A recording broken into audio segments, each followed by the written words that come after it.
Good morning, good afternoon, and good day wherever you may be joining us from.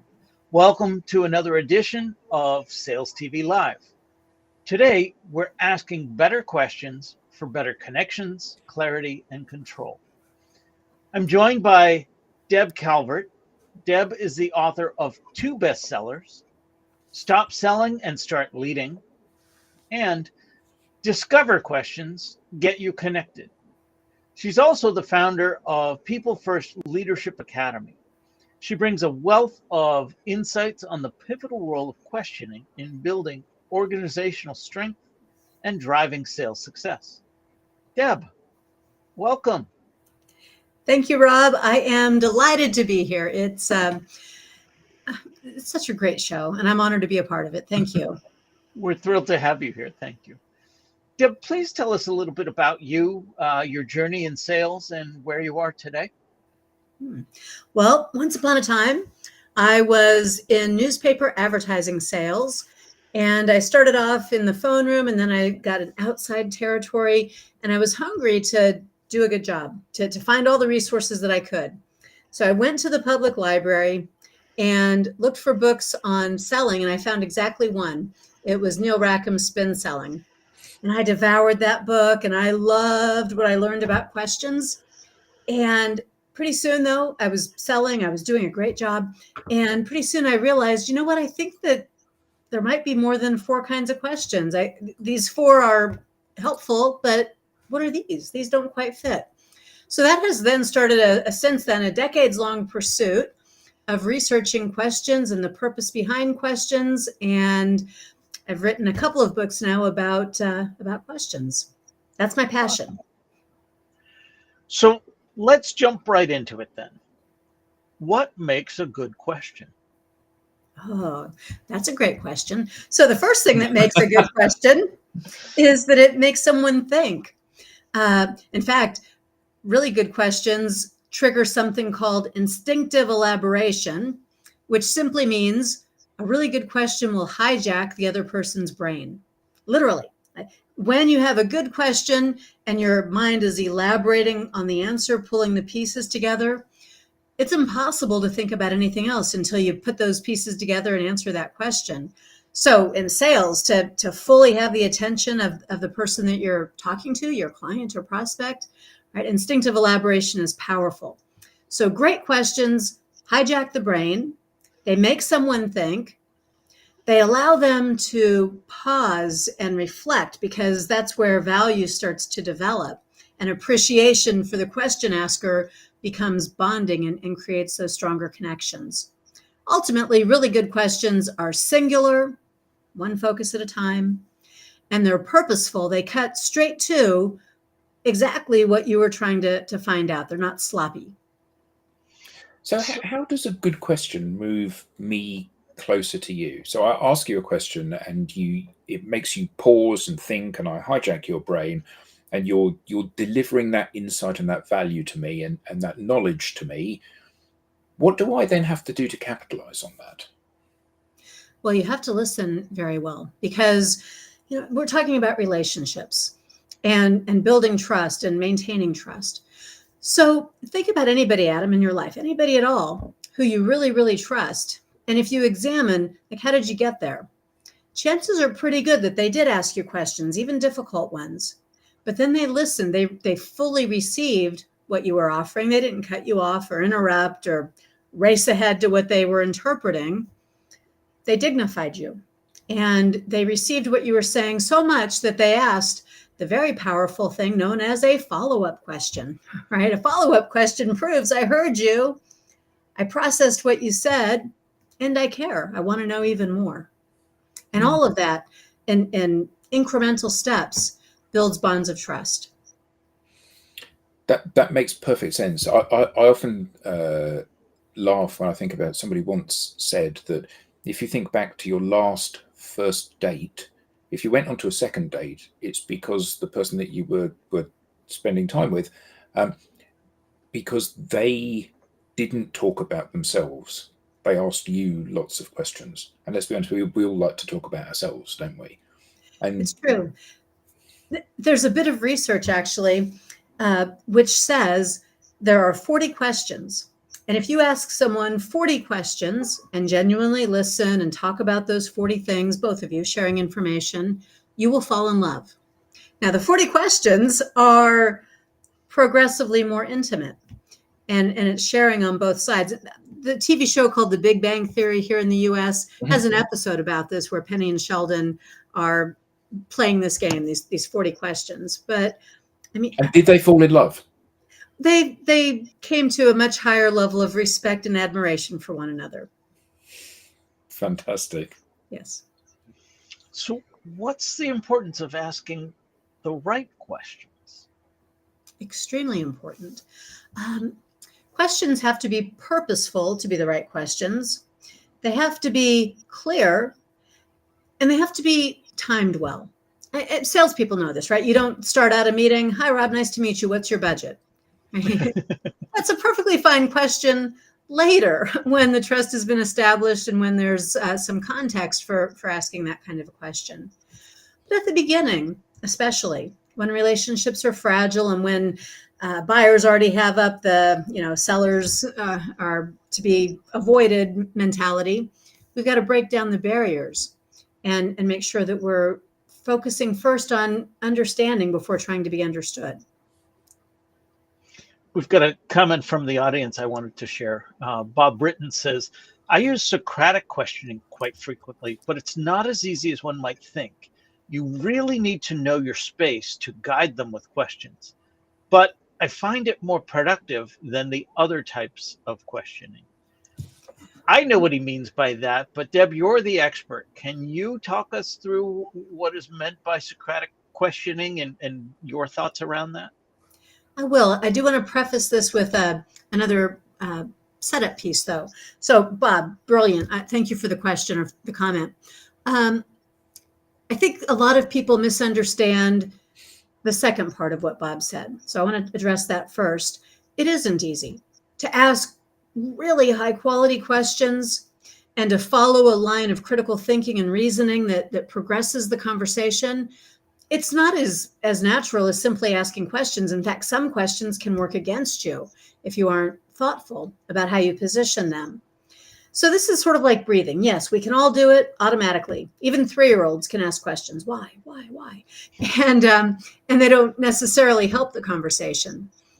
But just like breathing, if you master certain techniques for yoga or distance running or labor and delivery of a child, right? There are techniques that will help you do a better job of accomplishing what you want to with your breathing or with your questioning.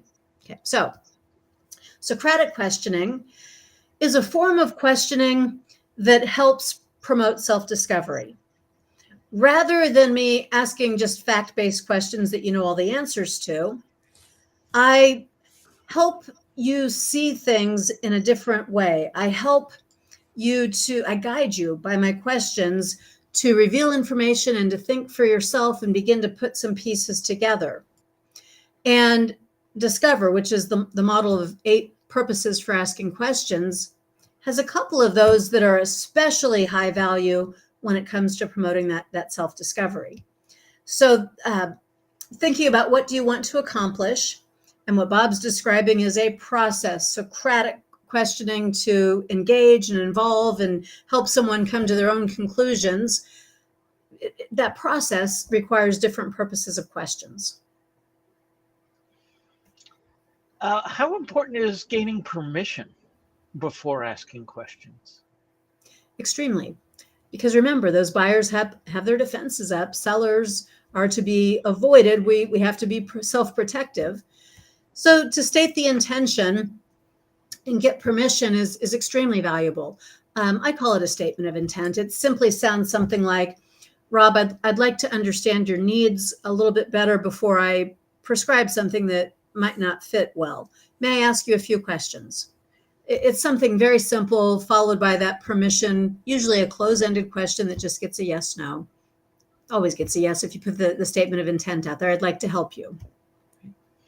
And how do you balance between asking questions to gather information and giving space for the client to share their concerns freely?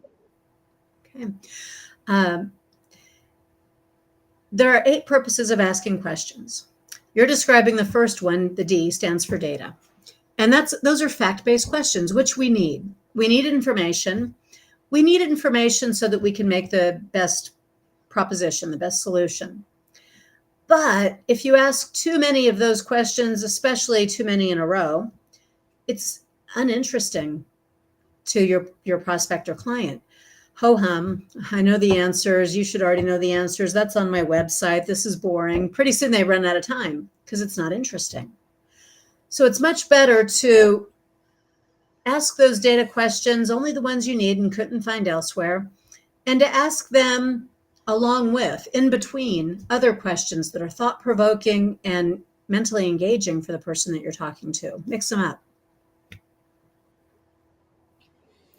So how does one get that kind of rhythm going in a conversation? Because there's always the challenge that you become very focused on your questions. So I ask you a question, and then I ask you a question, and then I ask you a question, and it becomes, although it doesn't become an interrogation, it can kind of have that feel a little bit, can't it? So how do you balance the kind of you giving me answers and me responding and adding something and educating? I have to give you 3 tips. Long answer to that question, Adam. So the first one is so that we avoid this looking like a tennis match, back and forth, back and forth. Try to avoid asking too many close-ended questions, the ones that could be answered with a yes, no, because they start with helper verbs. Is, are, can, could, will, would, right? Any of those can be answered with a yes, no. They signal to the other party that you want a fast, short answer, and that's what you'll get. And that's why you have to ask lots of questions back and forth. The second piece of this is to really know what you're after in the conversation. Salespeople, be careful, because of course you're here to make a sale. Everybody knows that. That doesn't go away. But if that's all you're thinking about, how fast can I get to a possible close, or how quickly can I qualify or disqualify this prospect, that'll show. And it won't feel good to the buyer, and you're going to be left with less than you might have gained from the conversation. If you can mentally prepare yourself for any conversation with a buyer, mentally prepare yourself to learn something about the buyer, to understand and to bond with the buyer, it changes the whole conversation. You're still going to make a sale. You're still going to get what you need to qualify the buyer. You're going to get a lot more too. And don't worry, even if it does take 1 or 2 extra minutes, it's going to save you a lot of time in the long run because you're going to make more sales. You're going to form more relationships. So trust me on this. Go try it. And then the third piece, lengthy answer here. The third piece to what Adam said is, how do you get in the rhythm? Well, the purpose of asking questions will help you do that because you'll be able to identify, once you know the 8 purposes, you'll be able to say, wait, I need to yield some space here to understand if there are issues that the client might have, concerns or apprehensions they might have. So let me ask some of those issue questions and some of these solution questions so I can kind of gauge where they are. I've heard you mention 8 purposes for asking questions. I didn't realize there was more than one. And what did you think the one was? I want to know stuff. Yeah. So can you expound upon that? You bet. Well, let me say this. We don't always ask questions because we want to know stuff. Sometimes we ask questions to dignify people. Sometimes we ask questions to yield so that we're not doing all the talking and then we have discovery. So let's just take that completely out of the equation. The 8 purposes of questions, they're framed by the acronym DISCOVER. The first book I wrote was exclusively for sales. That was 10 years ago, and it was Discover Questions Get You Connected. The new one, I'll just flash this up here. This one goes beyond sales, and it's got research from all different domains, got over 100 benefits that are proven to come from asking questions. But, this was my research. After I read Spin Selling, I went out and I researched. I was working through Northwestern University, the Kellogg School, the Salesforce Advisory Board, and some other places, researching why do people ask questions. And so I would interview salespeople, and I and others would ride along with salespeople, and we'd interview clients afterwards. And I wanted, true confession here, Rob, I wanted there to be 9 purposes because I had it in my mind that the word discovery would be a great acronym. And I waited a long time to try to find one more purpose. And then one day I realized, ooh, discover is a word too. And if there are only 8 purposes, maybe I'll just settle on that. So I always invite people, if you come up with a 9th purpose, I'm still hanging on to that why. We'll change the word. Let me know. But yeah, I think it's surprising that there are only 8 reasons essentially to ask a question. Let's go with the 9th is you. Maybe, but that's all covered by issue, because if it's about me, you have an issue with me or my product or the way that we've been interacting, that's already covered by the I. How do we get better at this? How do we train sales teams to use questioning techniques more effectively? Well, you said it. You learn about it and you practice it. You move through the discomfort. You disabuse some of those antiquated myths and misperceptions, like some people think you're never supposed to ask a question unless you already know the answer. Not true, unless it's some courtroom drama on the big screen. You should be inquisitive and curious and open, humbly open to hear what other people might be thinking. So you appreciate and you learn about questions, and then you practice, and pretty soon the results, the benefits cause you to want more and more of it. So it gets easier because you see the value. Is there a risk though? So I get that, we all need to rehearse things and we need to plan how this conversation is going to unfold ahead of the conversation. So I've worked out what questions I'm going to ask, and I've worked out what I think the follow-on questions to those are, and I've thought about framing the question. This is the purpose of this particular question, and this is what I'm hoping the outcome from this will be. Isn't it like I'm kind of being a little bit manipulative there? One of the things that's beautiful about a natural conversation is that it's very dynamic and it's very we don't know where it's going to go, and don't we risk losing that if we have a very strategic questioning regime that forces people down one avenue or another? Absolutely, yes. And you model it here, right? You invited me to a conversation. You didn't send me questions ahead of time and tell me what to think about, as so many other shows do. This is organic. It's real. You left space for me, and you were brave enough to, just say this is going to go where it's going to go. That's real. That's just how people are. I like what you said in reverse, Adam.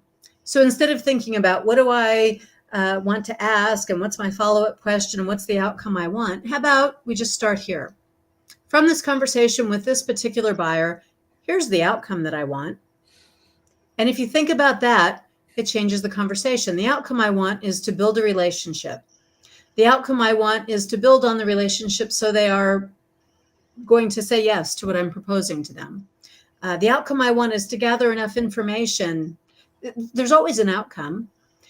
That will help you know your purpose, and it will help you stay true to that, as opposed to getting hyper-focused on close, quota, which any buyer can read in about 0.08 seconds flat. So we want to be careful not to give that wrong impression. Differentiating yourself from other buyers includes showing that there's more to it than, you purchased what I was manipulatively trying to box you into buying. So, wait, are you saying there's no magic question that tricks them into buying what I want them to buy? If there is, Rob, and I'll tell you an example of one that's about as magic as it gets.